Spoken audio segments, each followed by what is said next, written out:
Bonsoir à tous, chers amis qui aimez les plantes, le jardin, le jardinage, la botanique et la nature. Vous êtes au bon endroit puisque vous êtes sur News Jardin TV, la chaîne qui partage et déchaîne toutes ses passions et qui tous les jours vous reçoit ici, dans notre jardin, qui est soigneusement entretenu, bichonné, arrosé, taillé, planté par ma petite jardinière Nicole qui est également l'opératrice principale de nos vidéos de cette émission. Et nous avons le plaisir de vous accueillir chez nous, ici, pour le numéro 239 de notre émission journalière Le Quotidien du Jardin, cette émission qui vous est laissée à libre disposition gratuite pendant plusieurs jours. Mais bien entendu, si vous voulez avoir accès à l'ensemble de la collection, et ceci en permanence, eh bien nous vous demandons de faire un petit effort de participation en devenant membre de News Jardin TV Le Club. N'hésitez surtout pas à nous rejoindre. Le principe de l'émission, vous le connaissez, je réponds chaque soir à l'une de vos questions.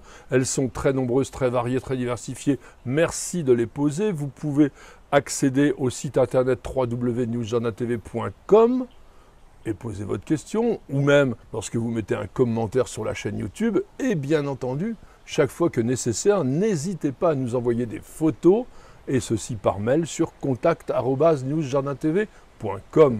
C'est avec Nicole que nous sélectionnons vos questions et ce soir c'est celle de Baptiste P qui nous demande la chose suivante. Pourriez-vous me donner des conseils pour réussir la sauge d'Afghanistan? J'en vois partout mais dans mon jardin elle dépérit très rapidement. Pourtant mon sol est riche et consistant. Là on a déjà la réponse dans la question parce que vous allez voir la sauge d'Afghanistan ça ne pousse pas dans des sols riches et consistants mais dans des sols extrêmement pauvres et très drainants, secs. Cette sauge d'Afghanistan, que l'on peut appeler aussi lavande d'Afghanistan, est le nom commun de Perovskaya atriplicifolia. C'est un sous-arbrisseau originaire des pentes rocailleuses des régions d'altitude jusqu'à 3000 mètres. En Afghanistan, en Iran, au Pakistan, au Cachemire et même au Tibet. Cette plante est très couramment cultivée dans nos jardins pour son aspect léger, gracieux et les reflets argentés de son feuillage, et aussi une floraison vaporeuse de juillet à octobre, extrêmement prolifique. Le genre Perovskaya a été créé en 1841 par le naturaliste et botaniste russe Grigori Stylitch Karelin.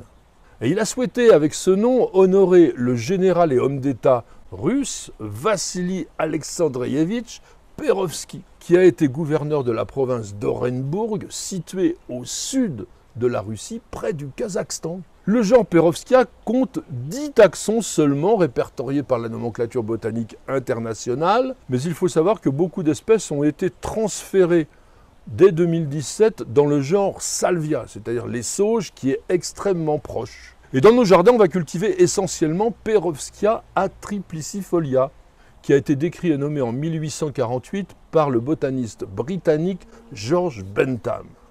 Il avait reçu un spécimen collecté en Afghanistan par son compatriote médecin naturaliste botaniste William Griffiths. Et il faut savoir que la plante n'est couramment cultivée en Europe que depuis 1904 seulement. Le nom d'espèce Atriplicifolia signifie à feuilles d'atriplex, atriplex étant le nom vernaculaire des arroches, d'où l'autre nom de Perovskaya à feuilles d'arroche, qui fait référence à la ressemblance avec le feuillage qui est gris argenté et découpé de l'arroche marine, qu'on appelle aussi le pourpier de mer, Atriplex alimus. Atriplex alimus qui est une plante comestible, mais qui est principalement utilisée comme un arbuste d'ornement, et ceci dans les jardins du littoral. Perovskaya atriplicifolia est aussi appelée parfois la sauge de Russie, la sauge de Sibérie, bien que ce ne soit pas du tout son habitat d'origine. Et c'est un sous-arbrisseau à port dressé qui mesure entre 60 cm et 1,50 m de haut et de large. Un sous-arbrisseau, ça veut dire une plante vivace herbacée à souche ligneuse. Et la plante développe des tiges à section carrée qui sont caractéristiques de la famille des Lamiacées à laquelle appartient le Perovskaya, comme les menthes, le romarin et plein d'autres plantes. Et elles sont couvertes d'une fine pilosité blanc argenté, au toucher velouté et qui est constituée de trichomes, c'est-à-dire des poils glanduleux qui sécrètent des huiles essentielles. Et ce velours est appelé par les botanistes un indumentum. Les tiges de Perovskia triplicifolia émergent très tardivement. Il ne faut pas s'inquiéter au printemps, généralement elles n'apparaissent pas avant le début mai. Et elles portent des feuilles caduques, opposées, de 3 à 5 cm de long, gris-vert, parfois gris argenté, et qui peuvent avoir quand même un aspect très variable selon les spécimens. Globalement, elles sont plutôt ovales, fines, profondément découpées, lobées et bordées de dents grossières, et ces feuilles, lorsqu'on les froisse, dégagent une forte odeur aromatique dans laquelle se mêle un peu celle de la sauge, de la lavande et de la térébenthine.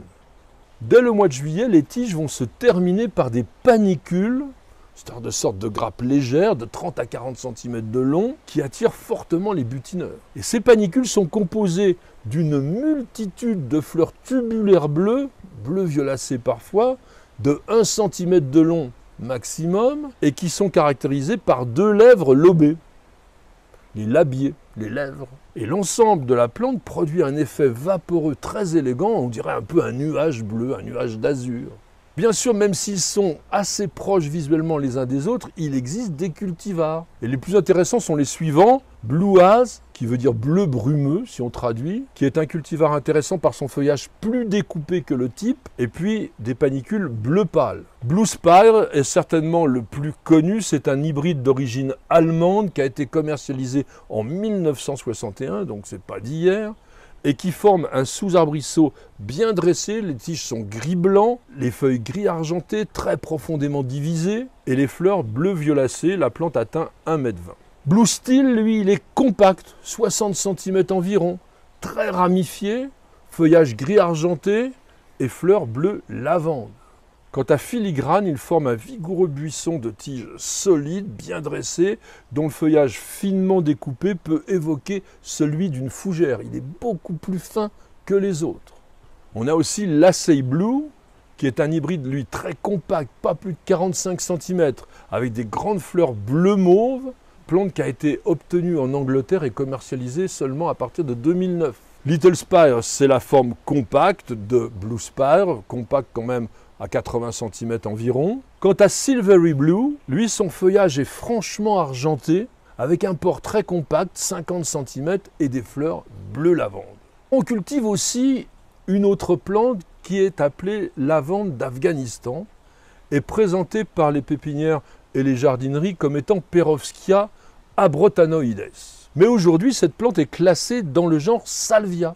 Elle fait partie de ces plantes qui ont été déplacées. Et on va distinguer les deux espèces qui sont souvent confondues, ça j'en suis sûr, à leurs feuilles. Celles de Perovskia atriplicifolia sont simples, pennées comme je vous le disais, mais dentées de façon très irrégulière, et puis découpées pratiquement jusqu'à la nervure centrale, donc très profondément découpées. On appelle ça pennatipartite. Tandis que les feuilles ovales de Salvia abrotanoides, elles sont bipennatifides. Ça veut dire que ce sont des feuilles simples, pennées, découpées 2 fois, mais de manière symétrique, sans atteindre le milieu du limbe. C'est la différence. Une très profonde et une moins profonde. Plante dotée d'une excellente rusticité, Perovskia atriplicifolia se cultive en plein soleil, dans un sol léger, pas trop fertile, bien drainé, même caillouteux et avec une préférence calcaire. C'est une plante qui supporte très bien la sécheresse et la présence de sel dans le sol, d'où sa présence très fréquente dans les jardins du littoral.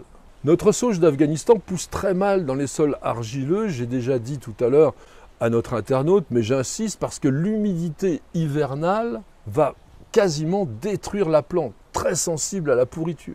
Donc dans les sols lourds, il convient de mélanger du sable grossier au sol d'origine au moment de la plantation, et puis vous pouvez ajouter un peu de chaux agricole à la fois pour équilibrer le pH et décoaguler l'argile.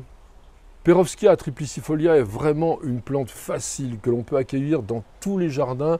La résistance au froid est de l'ordre de moins 15 à moins 20 degrés et vous pouvez en faire une petite haie basse, c'est très joli. Et on l'utilise souvent en association avec des fleurs jaunes et notamment en bord de mer avec le senson arborescens. Et là, vous allez créer un joli contraste. Mais vous pouvez aussi l'associer avec des graminées par exemple, ou avec d'autres plantes à feuillage gris, c'est très très sympa. Et maintenant j'ai un vrai bon conseil pratique à vous donner. Chaque année, à la fin de l'hiver, vous allez rabattre entièrement la plante, si elle a conservé ses tiges, entre 15 et 30 cm du sol maximum. Parce que sans cette intervention, le Perovskia va devenir rapidement ample, il va perdre de sa rigidité et il va se dégarnir avec un aspect un peu dégingandé, très inesthétique. Et d'ailleurs, je vous conseille également de pincer les jeunes tiges lorsqu'elles atteignent environ 30-40 cm de haut, afin de les renforcer et surtout de provoquer des ramifications qui donneront encore plus de fleurs. Et puis cette simple intervention va empêcher la sauge d'Afghanistan de s'affaisser, ce qui est peut-être son principal défaut. Merci à tous et à chacun de nous avoir suivis. J'espère que cette plante vous aura donné vraiment envie de l'accueillir dans votre jardin. Elle est tellement facile et surtout tellement spectaculaire, avec une floraison très tardive, que je suis sûr que vous allez l'apprécier. En tous les cas, je vous remercie d'avoir posé cette question et puis toutes les autres, puisque de jour en jour, grâce à tout cela, cette grande variété, nous réalisons ensemble une véritable encyclopédie des plantes et du jardin en vidéo. Madame, monsieur, je vous souhaite de passer une excellente soirée et je vous donne rendez-vous dès demain pour de nouvelles aventures jardinières et bien sûr pour un nouveau numéro de notre émission journalière Le Quotidien du Jardin. C'est sur News Jardin TV et nulle part ailleurs.